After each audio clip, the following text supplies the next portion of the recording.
ভাই সুজুকি আমার সাথে পুরো দমে একটা বাটপারি করছে। আমি এই বাটপারিটা আপনাদের সাথে শেয়ার করবো এই কারণে যাতে আপনারা কখনো এই বাটপারির শিকারটা না হন। সুজুকি অলওয়েজ ক্লেম করে একদিনের নাম্বার একদিনের নাম্বার একদিনের নাম্বার। এখন আমি আমার সাথে এর কম্পেয়ার করতে পারবো, কারণ আমি আমার গাড়িও কিনছি, আমি সুজুকিও কিনছি। আর যেটা আমি চিন্তা করতে পারিনি আমার সাথে তাই হয়েছে। চলেন ঘটনায় যাই। এটা হচ্ছে আমি গাড়ি কিনছি জানুয়ারির 31 তারিখে রাতের বেলা, তাও আবার ফ্ল্যাগশিপ শোরুম থেকে, যেটা আমি চিন্তা করি নাই যে এত লেট করবে ওরা।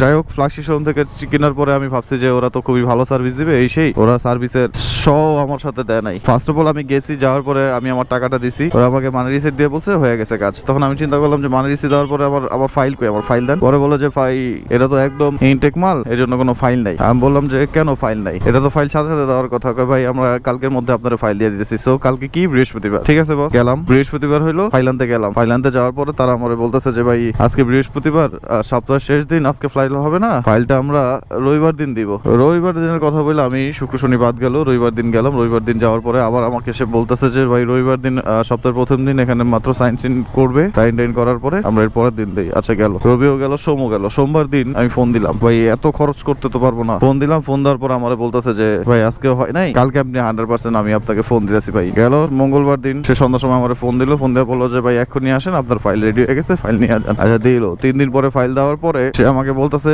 এইটা নিয়ে আমি 16,000 টাকা রেডি রাখছি। আমার কাছে 16,000 টাকা চাইছি কিসের জন্য, এই 2 বছরের নাম্বারের জন্য আমি 16,000 টাকা রেডি রাখছি। ওইটা নিয়ে বলে কি আপনি অন্য একটা শোরুমে যান, শোরুমে গিয়ে ডিলারশিপের শোরুমে যান, শোরুমে যা এই নাম্বারটা করতে দেন, আমি ফোন দিয়ে দিতেছি। পরে বললাম যে আমার অফিসে জায়গায় আপনি এই শোরুমটাতে রেফার করে দেন।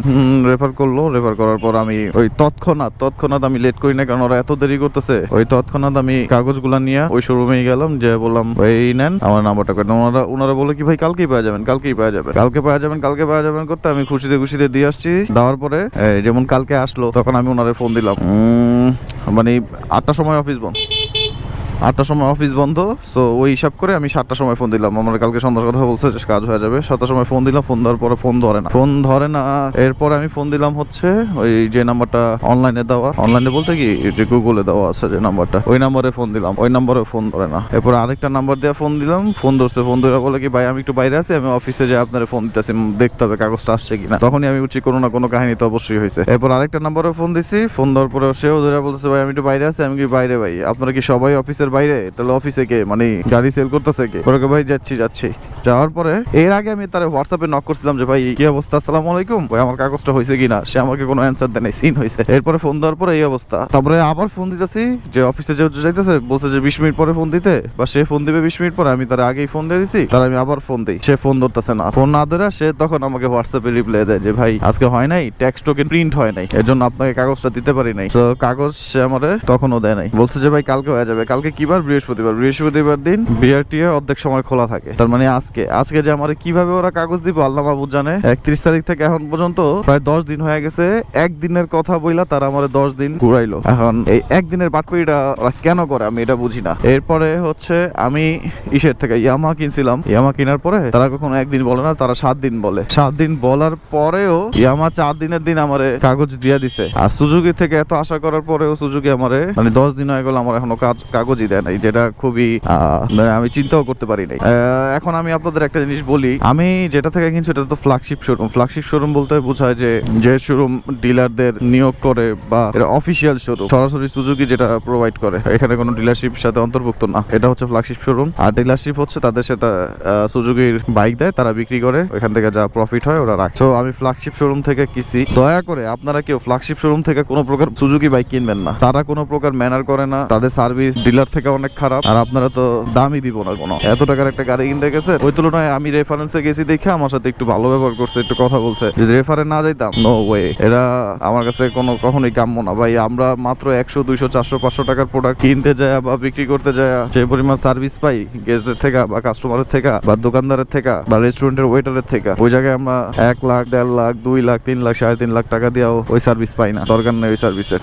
আমি এখন পর্যন্ত গাড়ির কাগজ পাই নাই। আর একটা নতুন গাড়ি কেনার পর এত টাকা দিয়ে যদি আপনার কাছে মনে হয় যে আপনি ওই টাকা মানে ওই গাড়িটা দিয়ে বাইরে পারতেছেন না, আপনার কাছে কেমন লাগবে বলেন। এবার আসি ইয়ামার কথায়। ইয়ামার আমি নিছি মালিবাগ ডিলার থেকে। তো আমি ওই ফ্ল্যাগশিপ শোরুমের আমি জানি না যে কি অবস্থা, এর জন্য আমি ধারণা করে বললাম যে ডিলার থেকে নামাই বলো। ডিলার আপনার ডিসকাউন্টও দিতে পারবে, ডিলার আপনার গিফটও দিতে পারবে। ও যেটা বড় কথা, আমি কোনো প্রকার গিফট পাই নাই, একটা টি শার্ট পাইছি, তাও অনেকবার চিল্লায়া, কোনো চাবি রিং দেয় নাই। সেটা নাকি ফ্ল্যাগশিপ শোরুমে আমার মতো সবকিছু থাকার কথা। এই জিনিসটা নিয়ে আমি ফেড আপ। এখন আরেকটা জিনিস দেখার বিষয় হলো যে আজকে পাই কিনা। আজকে যদি না পাই তাহলে কালকে শুক্র, পরশুদিন শনিবার, ওই 2 দিনও যাবে।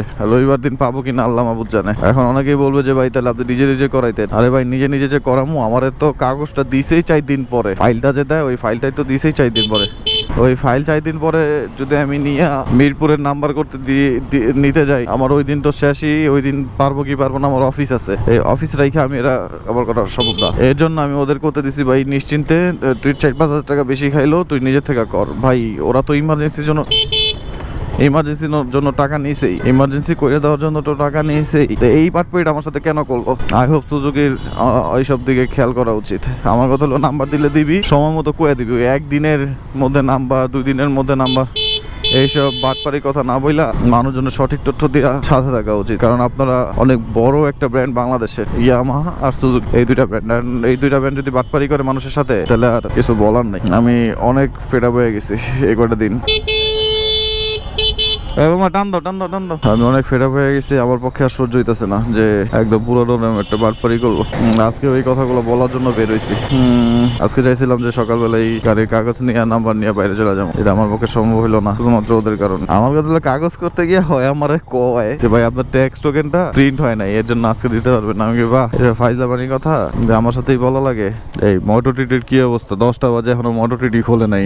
তেমন কিছু না, ভিডিওটার পারপাস হলো আপনাদের একটু সাবধান করা যে ফ্ল্যাগশিপ শোরুম থেকে দয়া করে কেউ বাইক কিনতে যায় না, ডিলার থেকে কিনেন। ডিলার থেকে কিনলে অনেক ধরনের সুযোগ সুবিধা পাওয়া যায়, কজ তারা সার্ভিসও ভালো দেয়। তাদের সেল করা দরকার, তাদের যত সেল তাদের তত লাভ, ওই হিসাব করে তারা সেল দেয়।